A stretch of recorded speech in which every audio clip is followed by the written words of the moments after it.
Почитувани, ова е уште едно издание на серијалот емисии во кој што вршиме представување на кандидатите за градоначалници, а во оние општини каде што има само листи за советници, разговараме со носителите на листите.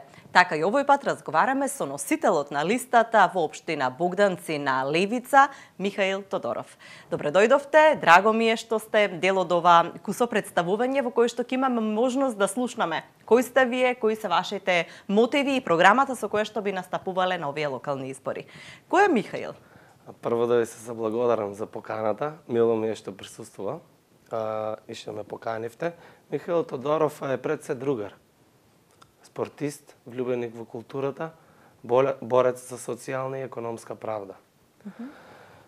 Тоа што Михаил работи како царински декларант, шпедитер, во слободно време помага дома за земјоделието како дополнителна дејност и сака да создадеме услови за живење кои ни ги раскажуваат нашите родители и постарите.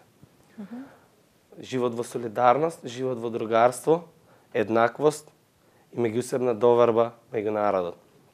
Роден сум 1992 година во Стојаково, Богданци. Моето образование го започна во Стојаково и го продолжив во гимназијата Јосиф Јосифовски Гевгелија, каде што завршив како економски техничар и продолжив на Универзитетот Кирил и Методи, на економскиот факултет во Скопје, каде што ја стекнав титулата за економист на департманот на дворешна трговија. Економијата беше совршена област во која можев да се пронајдам, а смерот кој го избрав на економскиот факултет на дворешна трговија ми беше баш таргет во животот. Зошто? Затоа што ги гледав неправдите кои ги правеше агромафијата низ целиот мој живот, на моите сограѓани, на моите родители, со цените на земјоделските производи. И се прашував како мал, зошто ова се случува? Зошто земјоделецот е потчинет, е угнетуван цело време?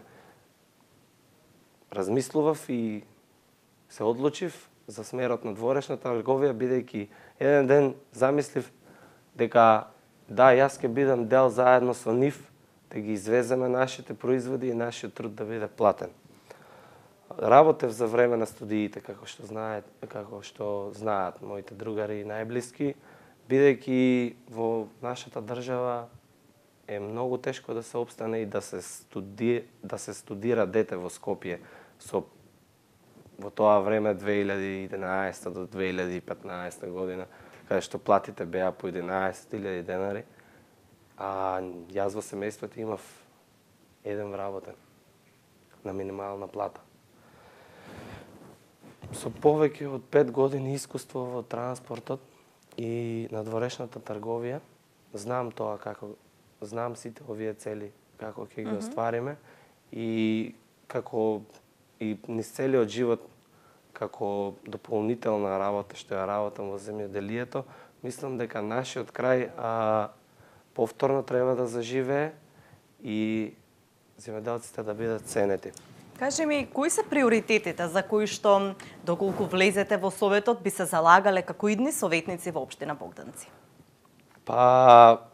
Општина Богданци пред се една од најсиромашните и намалите општини генерално гледано на државно ниво. Ова не беше случај за време на постоењето на СФРЈ. Богданци можеби беше мала, но беше богата.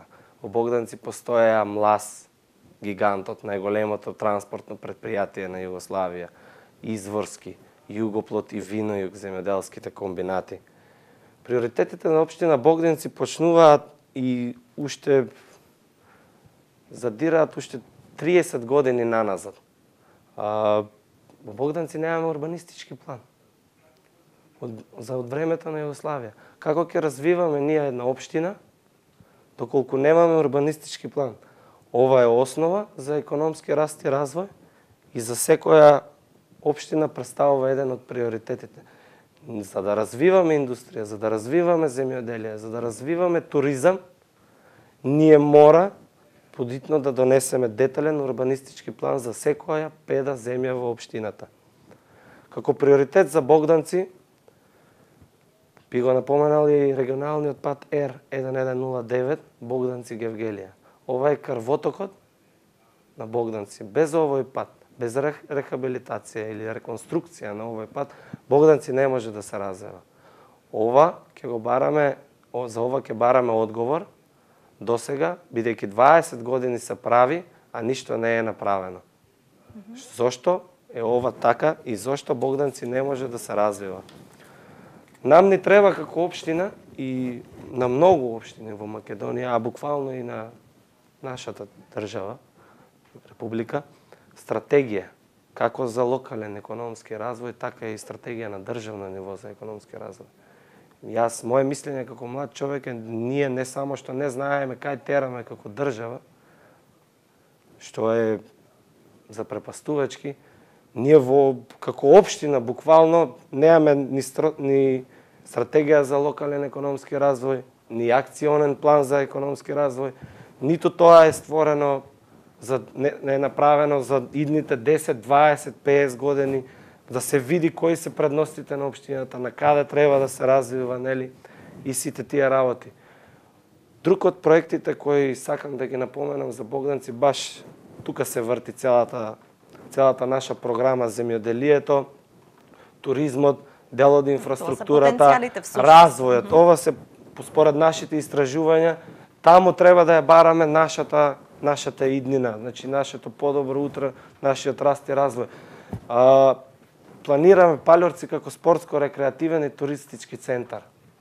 Вештачкото езеро Палјорци, да се урбанизира, да се изведе потребната инфраструктура, да се направат велосипедски и пешачки патеки, да се направи кампинг зона, бидејќи Палјорци е богато со многу риба. Имаме риболовно друштво во Богданци кое се врши работата таму, се е обезбедено. И за препастувачки е податокот што Гевгелија има 9000 сместувачки легла. Можеш да замислиш. Трет најпосетен град во Македонија, после Скопје и Охрид. Добро, нивната местоположба го дозволува тоа и тој казино туризам кој што го... Јас би кажал дека казино туризмот е една работа. Гевгелија 70% од ова го добива од туристите кои одат за Грција на летување. Значи тие едно или дводневни преспивања во Гевгелија за полесно преминување на граница. Тие патуваат 500 километри, 1000. Убаво е тука да се одморат. Поевтино е да видат што нуди Македонија, да создадеме ние некои работи убави што може да ги видат, што може да се изрекреираат, да останат ден-два. Да, со претходново излагање ми одговоривте и на тоа како вие ја гледате нели општина Богданци. Меѓутоа сакам да ве прашам дали сметате дека е дојдено времето на малите партии кога ќе го разбијат она, да речеме во наводници сивило, што го создаваат двете најголеми партии, бидејќи генерално меѓу нив се кршат копијата. Гледаме овие локални избори една плејада од листи и независни, но и на малите партии. Кој беше вашиот мотив за формирање листа во Богданци? Го почувствувавте ли тоа дека моментот ви е погоден, поволен?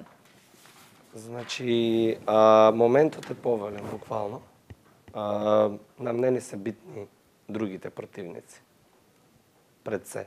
Нам не е битен народот. Ние ќе работиме за народот. Времето е дојдено и јас не би рекол дека левица е баш мала партија како овие другите, бидејќи левица енормно расте.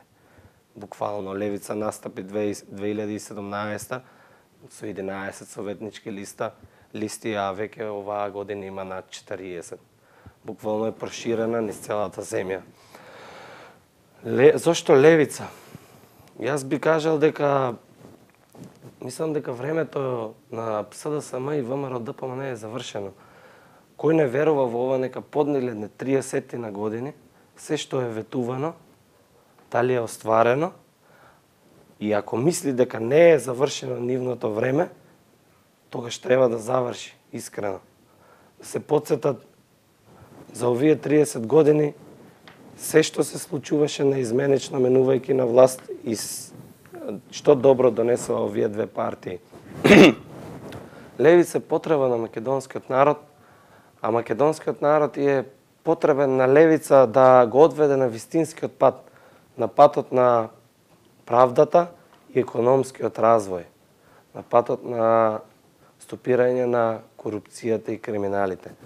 Затоа ги повикувам моите граѓани да изберат мудро на 17. Ви благодарам за представувањето и се надевам дека ќе имате многу успех на локалните избори.